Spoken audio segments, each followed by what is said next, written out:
भगवान क्यों है, क्यों विश्वास करें, साइंस क्या कहता है। दोस्तों, आज का विषय बहुत बड़ा है। इतना बड़ा कि हजारों सालों से इंसान इसी सवाल का जवाब खोज रहा है। भगवान है या नहीं? अगर है तो दिखाई क्यों नहीं देता? अगर नहीं है तो ये दुनिया इतनी अद्भुत कैसे चल रही है? साइंस क्या कहता है? क्या भगवान सिर्फ एक भावना है या सच में कोई शक्ति है? आज हम अंधविश्वास की बात नहीं करेंगे, डर की बात नहीं करेंगे। आज हम लॉजिक, साइंस, अनुभव और अध्यात्म सबको साथ लेकर चलेंगे, क्योंकि सच्चाई को समझने के लिए दिमाग भी चाहिए और दिल भी।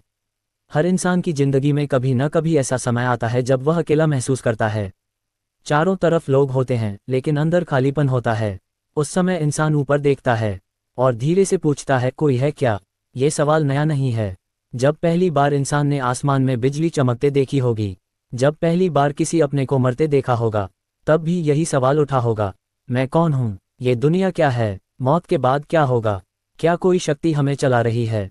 साइंस ने हमें बहुत कुछ दिया, फोन, इंटरनेट, दवाएं, मशीनें, अंतरिक्ष यात्रा, लेकिन साइंस अभी भी हर सवाल का जवाब नहीं दे पाया। साइंस बता सकता है कि दिल कैसे धड़कता है, लेकिन यह नहीं बता सकता कि किसी के जाने पर दिल टूटता क्यों है। साइंस बता सकता है कि दिमाग में कौन सा केमिकल निकलता है, लेकिन यह नहीं बता सकता कि माँ का प्यार इतना गहरा क्यों होता है। यहीं से स्पिरिचुअलिटी शुरू होती है। अब बहुत लोग कहते हैं, जो दिखाई नहीं देता मैं उसे नहीं मानता। ठीक है, लेकिन क्या हर सच दिखाई देता है? हवा दिखाई नहीं देती लेकिन महसूस होती है। ग्रेविटी दिखाई नहीं देती लेकिन उसका असर दिखता है। रेडियो वेव्स दिखाई नहीं देती लेकिन पूरा मोबाइल उन्हीं पर चल रहा है। तो क्या सिर्फ दिखाई देने वाली चीजें ही सच हैं?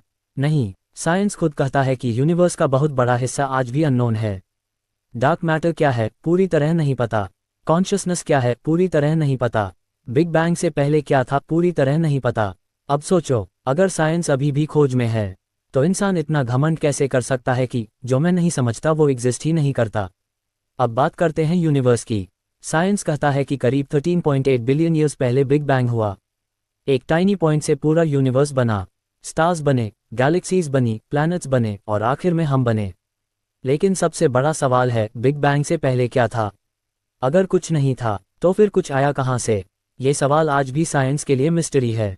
बहुत बड़े साइंटिस्ट भी इस सवाल पर रुक जाते हैं। एल्बर्ट आइंस्टाइन ने कहा था, जितना मैं साइंस को समझता हूँ उतना ही मुझे किसी क्रिएटर पर विश्वास होता है। अब यहाँ ध्यान देना जरूरी है। क्रिएटर का मतलब जरूरी नहीं कि किसी धर्म वाला भगवान, बल्कि एक ऐसी इंटेलिजेंस जो पूरे यूनिवर्स को नियमों से चला रही है। सोचो, अर्थ सूरज से परफेक्ट डिस्टेंस पर है। थोड़ी पास होती तो जल जाती, थोड़ी दूर होती तो जम जाती। हमारे शरीर में लाखों प्रोसेसर्स हर सेकंड चल रहे हैं। दिल धड़क रहा है, फेफड़े सांस ले रहे हैं, ब्रेन सिग्नल्स भेज रहा है।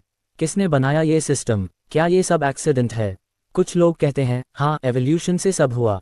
एवोल्यूशन सही है, साइंस ने उसे प्रूव भी किया है, लेकिन एवोल्यूशन भी कुछ नियमों पर चलती है।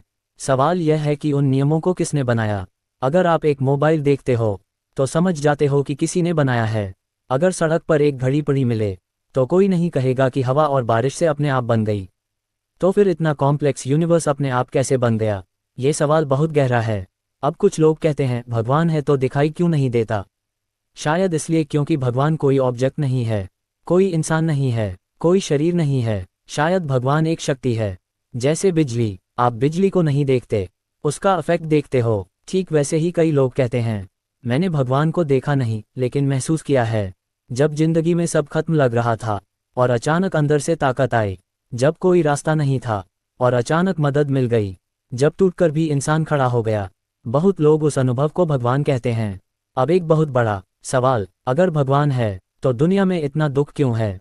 गरीबी क्यों है? बीमारी क्यों है? मौत क्यों है? ये सवाल हर इंसान के दिल में आता है। लेकिन सोचो, अगर जिंदगी में कभी अंधेरा ही ना हो तो रोशनी की कीमत कैसे समझोगे? अगर कभी दर्द ना हो तो इंसान मजबूत कैसे बनेगा? कई बार दुख इंसान को तोड़ता नहीं, जगाता है। बहुत लोग अपने सबसे कठिन समय में स्पिरिचुअलिटी की तरफ आते हैं। जब सब सहारे टूट जाते हैं, तब इंसान अंदर की तरफ देखता है, और शायद यही जीवन का उद्देश्य भी है। अब एक और जरूरी बात, धर्म और भगवान एक चीज नहीं है। धर्म रास्ता है, भगवान मंजिल। दुनिया के हर धर्म ने कुछ मूल बातें सिखाई। सत्य बोलो, प्रेम करो, दूसरों की मदद करो, अहंकार छोड़ो। लेकिन इंसान ने धर्म को भी लड़ाई बना दिया। किसी ने कहा मेरा भगवान बड़ा, किसी ने कहा मेरा रास्ता सही। लेकिन अगर भगवान है तो क्या वह नफरत से खाएगा?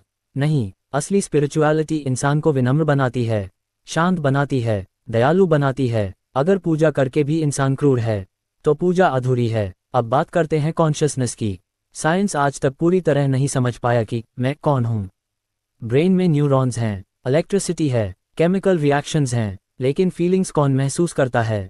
जब आप कहते हो मुझे दुख हो रहा है, तो वह मुझे कौन है? यही कॉन्शियसनेस का मिस्ट्री है। कई न्यूरोसाइंटिस्ट्स मानते हैं कि कॉन्शियसनेस केवल केमिकल रिएक्शन नहीं हो सकती। कुछ तो ऐसा है जो शरीर से भी गहरा है। भारत में उसे आत्मा कहा गया, दूसरी जगह स्पिरिट कहा गया, कहीं प्योर अवेयरनेस कहा गया। नाम अलग हैं, लेकिन अनुभव एक जैसा है। अब मेडिटेशन की बात करते हैं। आज पूरी दुनिया मेडिटेशन की तरफ जा रही है। क्यों? क्योंकि लोगों के पास सब कुछ है, लेकिन शांति नहीं है। फोन है, इंटरनेट है, एंटरटेनमेंट है, लेकिन मन शांत नहीं है। मेडिटेशन इंसान को खुद से मिलाता है। जब इंसान कुछ देर शांत बैठता है तो उसे महसूस होता है कि अंदर बहुत शोर है। धीरे धीरे वह शोर कम होता है और एक दिन इंसान समझता है सुख बाहर नहीं है, अंदर है। साइंस ने भी मेडिटेशन के फायदे माने हैं। स्ट्रेस कम होता है, ब्लड प्रेशर कम होता है, माइंड शांत होता है, फोकस बढ़ता है। लेकिन स्पिरिचुअलिटी कहती है कि मेडिटेशन सिर्फ हेल्थ नहीं, अवेकनिंग का रास्ता है। अब सवाल, क्या प्रेयर सच में काम करती है? बहुत लोग कहते हैं कि प्रार्थना से कुछ नहीं होता, लेकिन ध्यान से देखो, प्रेयर इंसान को बदलती है। जब इंसान सच्चे दिल से प्रार्थना करता है तो उसका ईगो थोड़ा टूटता है। वह मानता है कि उससे बड़ी भी कोई शक्ति है, और यही ह्यूमिलिटी इंसान को बेहतर बनाती है। अब मौत की बात करते हैं। हर इंसान मौत से डरता है। क्यों? क्योंकि हम अननोन से डरते हैं।